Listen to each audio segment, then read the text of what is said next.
All right, I think we are officially live. Welcome everybody to our live interview today.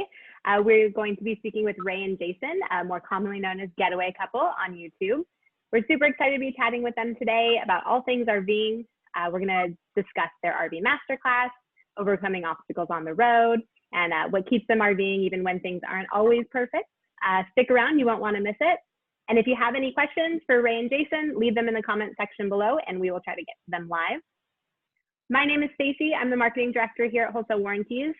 Again, super excited to be chatting with Getaway couple today. Thank you so much for taking the time. And it's nice to see you guys. How you doing? We're good. Thank you so much for having us on. We're really excited. This is actually our first live. All right. Well, I'll go easy on you. No tough questions. Perfect. And I say that, but I'm going to start off with RVing in a pandemic. I think it's safe to say none of us saw that coming. How has it been for you guys? It's different. Different. The beginning was a little scarier for us because we were actually in Mexico when everything started happening. Okay. Yeah. Yeah, we were on a tour, so it was kind of like disconnected. It was a little nice, like being down there because the fear hadn't set in. We didn't have great access to like TV or the internet, so we didn't have the stream of like everything's happening. But definitely when we got back to the States, our tour had to end a day early because they were thinking about closing the border.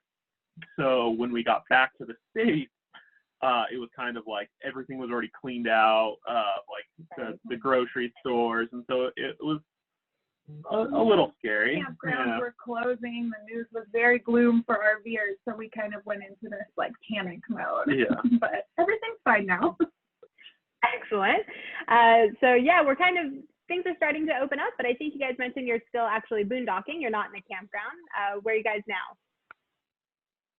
Correct. So we are in between Jackson, Wyoming and Idaho Falls, Idaho in this boondocking spot along the Snake River.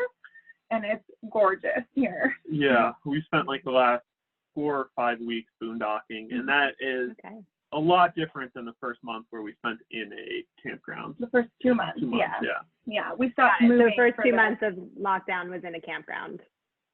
Yeah. Yeah. Which was hard. Yeah. I can imagine that's like a different experience. Part of RVing is, the freedom, and then all of a sudden that part of it's kind of taken away. Yeah, and like usually staying stationary would be kind of like a breath of relief because we travel like every week, and so it's kind of like fast. And we've been slowing down to like every 2 weeks or longer. But when you're stationary and you can't go out and explore, like I think that was really hard. And we can't use the amenities at the campground, like no jacuzzi, no any of that. It was definitely the hardest part. We were just in a very small house at that point. Right. Yeah. The first time our apartment felt small to us. Yeah. Yeah, that makes sense. I can kind of relate. My apartment gets a little bit smaller every day that we're working from home. So it's a space that always seemed really big and nice, and then all of a sudden it starts to feel a little bit small after a couple of months. Yeah. Yeah, I'm sure. Sure, it's nice to be back kind of on the move now, and being able to get out and do things makes a really big difference. Yes, just being on the move. And the things that we're going out and exploring now are mostly all nature related. So we're not really doing much touristy stuff. But it's been nice. And the campgrounds were actually starting to get crowded, which helps us decide, okay, I think we need to go boondocking and get away from people. Yeah. So after we spent the first month in San Diego area because it was right as we crossed the border, and it was a campground that didn't really have like good cell service, so that was another like aggravating moment. But then we moved just outside Zion, so at least we had like a beautiful area. You look outside and you see like the red mountains, and it was really, really nice. And then Utah started opening up at the beginning of May, and that's when the campground just got packed. Like every weekend, it was just full capacity, everyone in the pool, and it was kind of time for us to move on. We did get to see Zion the day after it opened with almost no one there, and that was amazing. Yeah, Yeah, silver linings. Yeah, yeah, absolutely. And then we moved to Bryce Canyon National Park, which we also got to see with almost no one there, which was another amazing experience. Amazing. So yeah. Awesome. Okay, so that's where you guys are now. Let's throw it back to the beginning. How did you guys start RVing? So we went on our honeymoon and we took off work for a month, and we realized we always had a passion for traveling, but actually being away from work that long, we thought, okay, we need to figure out how to travel full time. And so when we came home, we set this plan into action, and it was probably a 5-year plan because we both wanted to quit our jobs and travel overseas for just a year. And then I think exploring travel bloggers and vloggers on YouTube, some recommended video came up about RVing, and that introduced us to this whole new world, and we realized we could do it a lot faster. Jason didn't have to quit his job, and in between the 5-year plan and RVing, we got a dog. So we obviously wanted to find a way to travel with her. So RVing just worked out perfectly. Yeah, we were looking into like you can take like a cruise ship across the Atlantic and have your dog in the kennel. And Ray was not on board with all of my crazy to get our dog Carmen ocean, but RVing definitely fit the bill. Yeah. So we're from Los Angeles. There's not a ton of people that have RVs in the greater Los Angeles area. Our family never had RVs. We would go camping like once a month. Once a year. Oh, once a year. Sorry. Okay. And so yeah, it kind of like really opened our eyes. We're like, you can like live in RVs, and like we had never been in a fifth wheel or a motor home or. No, our first time going in either one of those was when we started shopping. Wow. Okay. It started out, we had the idea of like buying the motor home with the Jeep and like you know, a traditional RV like duo, and then we went and we were looking at like 20-year-old motor homes, because of course I want like a diesel pusher or something like really big, and so those are very expensive when they're new, so you look like the 20-year-old model that we could afford, and they just felt like they were 20 years old. So then one of the salesmen was like, you guys would probably like a fifth wheel, and kind of just, we're like, no, we don't want that. And he's like, just go look at it. And we walked in and we're like, oh my goodness, this is like a house. It has like higher ceilings, and so we kind of switched, changed direction after that. Sure. Yeah, I think when you're just getting into RVing, there's so many different types and so many different ways to do it that taking your time with shopping around is super important. We see a lot of people that will buy their first motorhome and their first warranty and come back to us 6 months later and be like, went a little big on that one. We might need to downgrade and switch that up. So I don't think you're the first that had like the diesel pusher in your mind and then ended up in something different that made more sense. Yeah, absolutely. Yeah, we hear that a lot, actually. It's so hard, too, especially if you've never RV'd. You don't really know what you're going to want or need. Like, one of our big criteria for choosing a RV was accessibility to a washer and dryer, like the hookups inside the RV. And so we discounted a couple that we were like, oh, you know what, it's behind the bed. That would be kind of hard to get to. And we've been on the road for 3 years, and we have not bought a washer and dryer. And I don't think we plan to. So we have easy access hookups if we ever want to. We can easily get to it if we ever put it in, but I don't think we're going to, because it's just so easy to go to a laundromat. And you don't know those things when you've never RV'd before. Yeah, you guys really just like dove in. You were like, this RVing thing looks pretty cool. Let's go for it. And now you guys are the bloggers that are bringing that to the forefront of other people's minds. What a perfect full circle moment. Yeah, absolutely. True.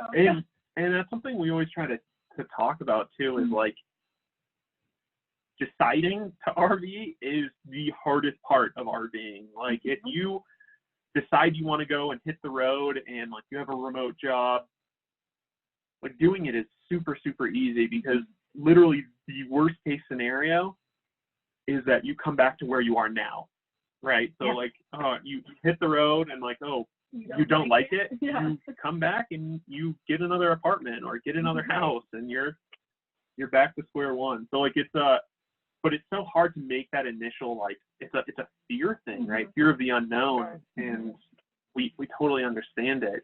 Now we're like, why did we wait so long? We waited like a year to plan everything. Yeah, which is still kind of a shorter time frame. We have people reach out to us and say, okay, I'm going to start RVing in 5 years or 10 years. Yeah. Any advice? I'm like, well, no. Everything will be so different in the RV industry in 5 and 10 years from now. Well, absolutely. Yeah. So what has been kind of like one of your favorite things about RVing, maybe a favorite place or something that has really changed about your lifestyle that you've loved? We both really enjoy Michigan, just the entire state. We had a great time last year exploring Michigan and the Upper Peninsula. And I don't think it's somewhere we would have gone if we weren't RVing. And we kind of happened to just go there by chance because we didn't have any plans last year. And we were in Indiana, and we're the Grand Design ambassadors, and so they're having a rally up in Michigan, and they really wanted us to come.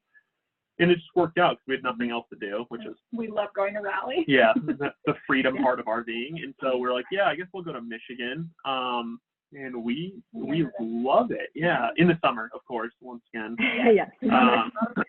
Yeah, I don't think we'd make it up there in the winter or fall or spring, any of that. But the summers, the 3 months of the summer, beautiful state.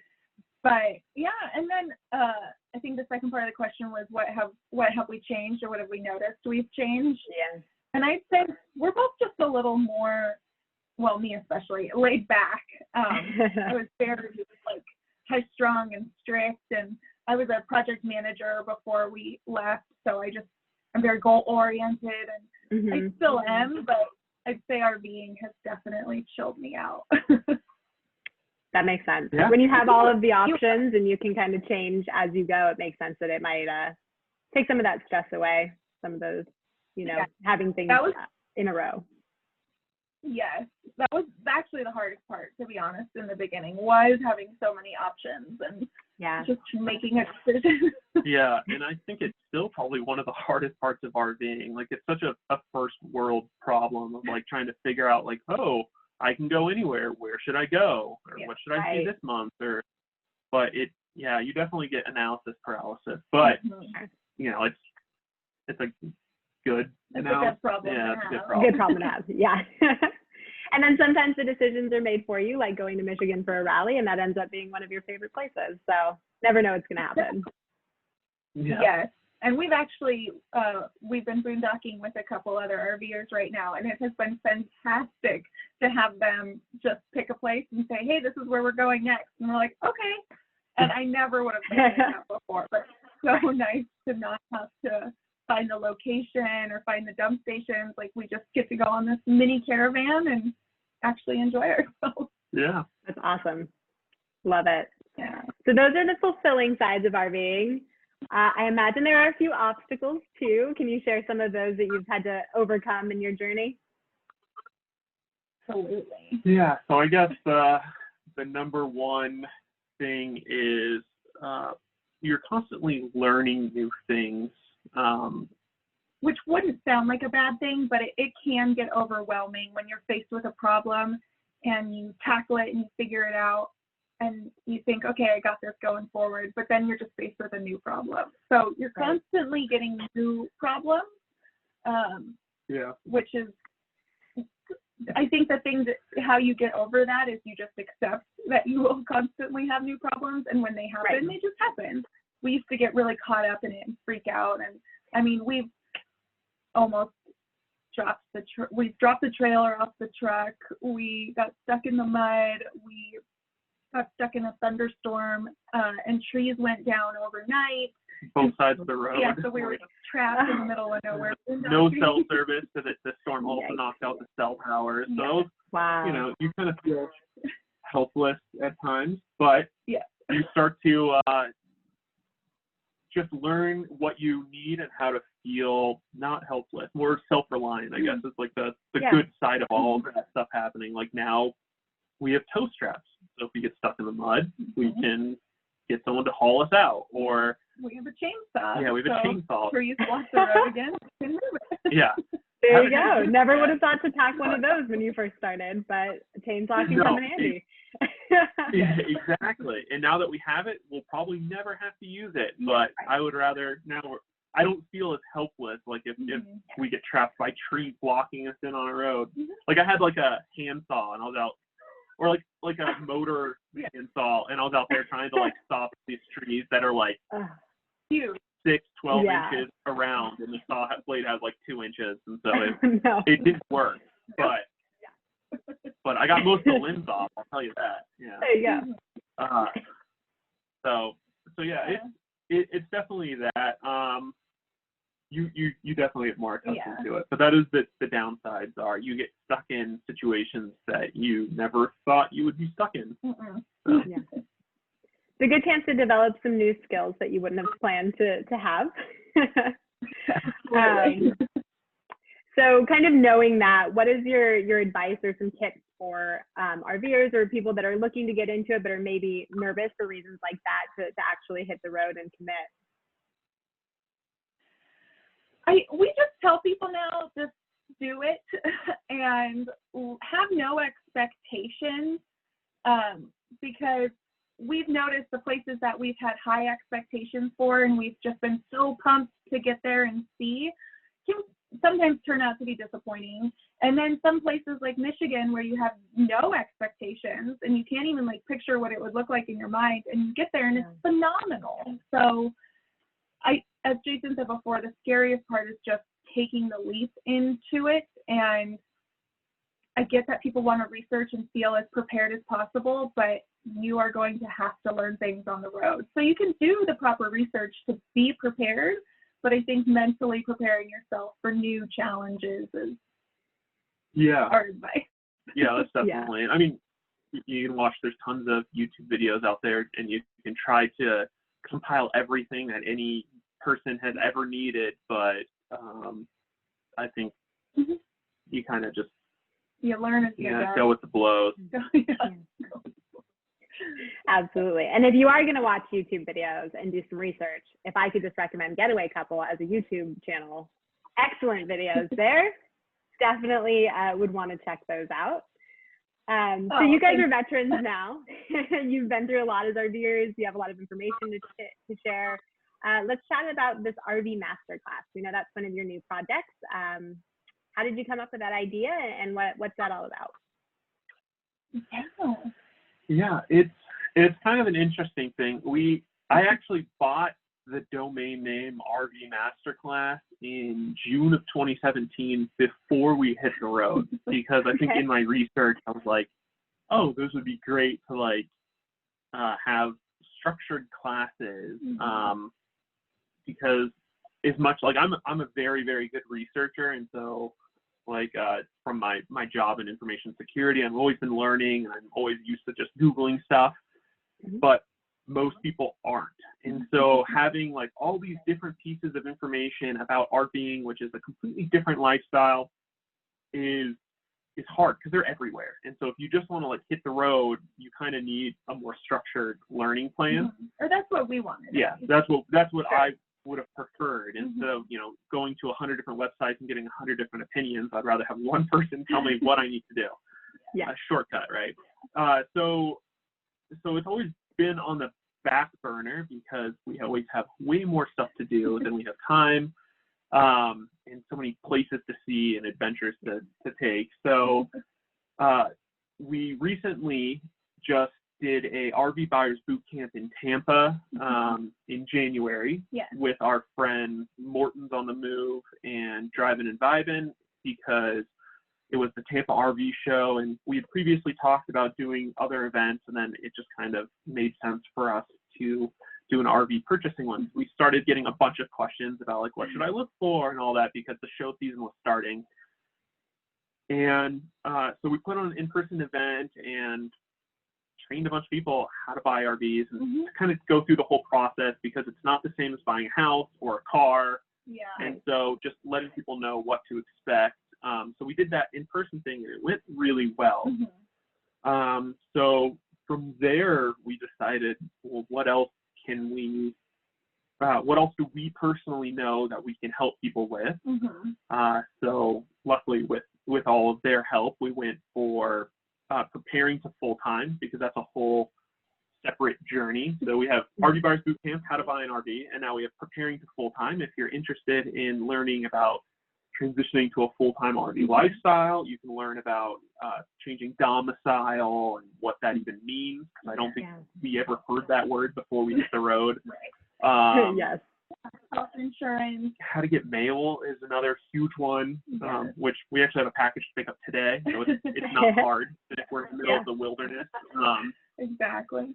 It covers, that one is so in-depth, and it's so beefy in our opinion, because we wanted to cover every single question that we had when we started. And then, of course, our two business partners wanted to do the same. So that one feels really meaty to us. It's our biggest one.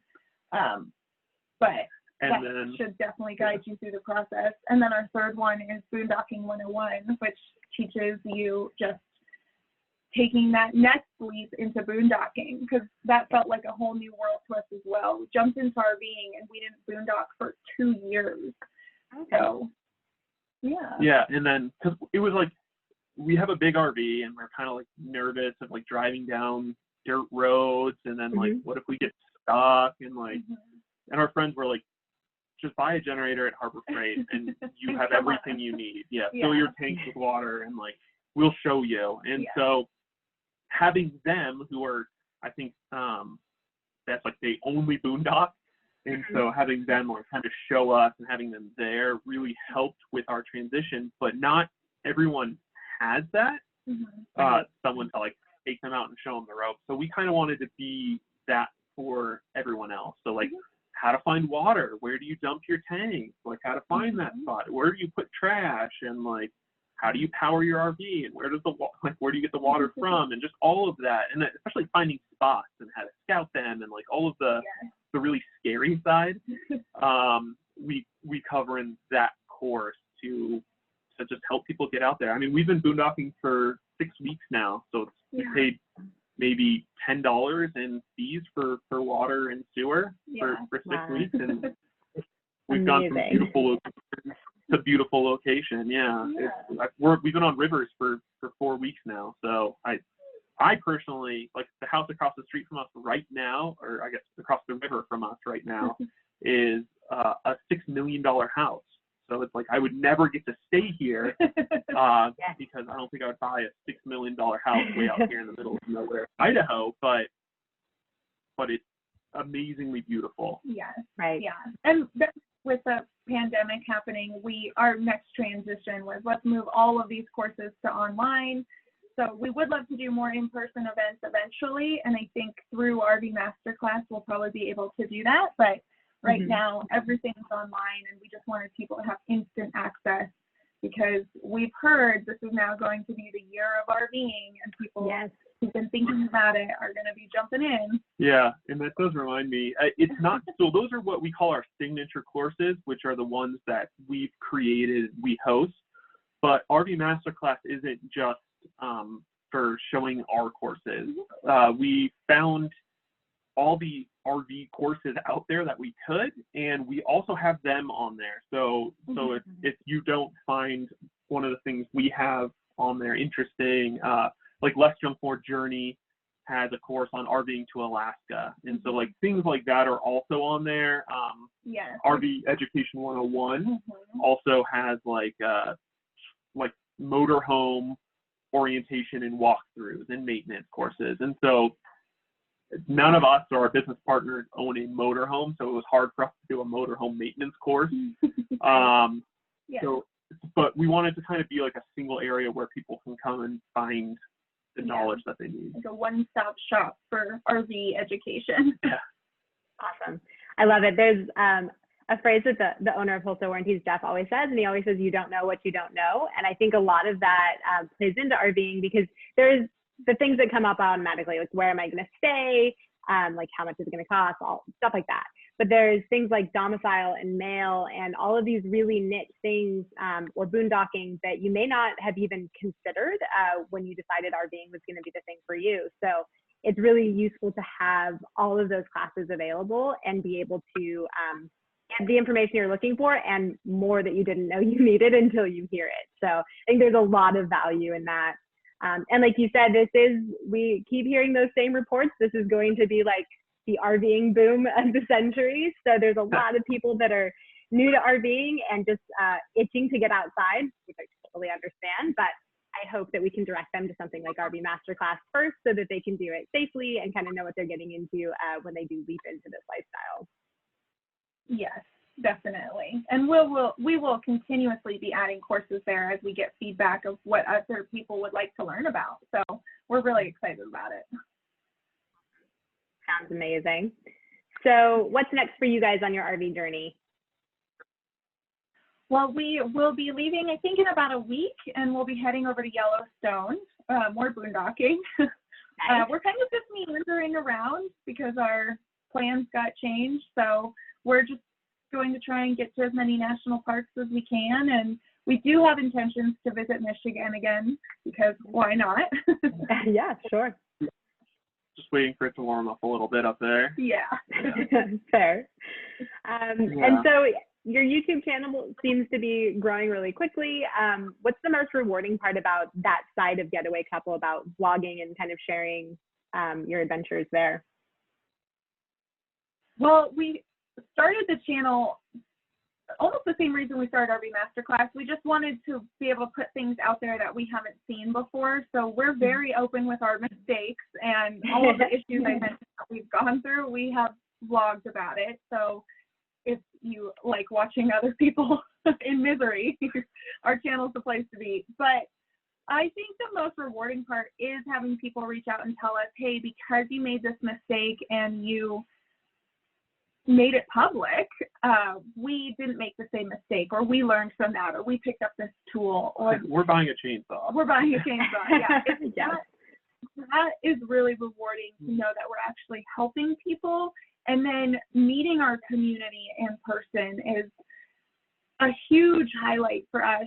And it kind of sucks because this year we're like, okay, we feel like we're finally big enough that we can meet people almost anywhere we go. So we were going to plan all these meetups throughout our travels this year. So we're going to do that next year. Yeah. Sure. 2021. 2021, yes. Yeah. Yeah. But meeting our audience in person and like picturing a face when we're vlogging is like, that's changed it for us. We're excited about it. It's not just talking into the void anymore. Right. Awesome. All right, so we'll go through two things. If I want to watch those YouTube videos, I find you on YouTube under Getaway Couple. Yes, and you could getawaycouple.com. Yes. Yeah, getawaycouple.com, youtube.com/getawaycouple. Search for Getaway Couple on Instagram. We're actually Getaway_couple on Instagram. Yeah. Someone else got Getaway Couple before. We haven't posted anything. Don't even use the account. Oh no, the words. Yeah. And then just anywhere else. RV Masterclass. How do we sign up for that? RVmasterclass.com will have all the different courses on there, our signature courses, and all the other RVing courses we could find. You can sign up to any of them there. So RVmasterclass.com. Awesome. All right. Well, Ray and Jason, thank you so much for joining me. It was awesome to talk to you guys and hear about your adventures. Everybody go to getawaycouple.com or go to their YouTube, go to the RV Masterclass. I promise you will not regret it. There's a ton of valuable information and very entertaining videos too. So, you can waste a couple of hours there pretty easily. If you have any questions for Ray and Jason, leave them in the comments below. This video will be up, so I'm sure that we can track them down and get some answers to your questions. And thank you guys. Thank you everybody that hopped on and joined us, and we'll see you next time. Thank you. Bye. Bye.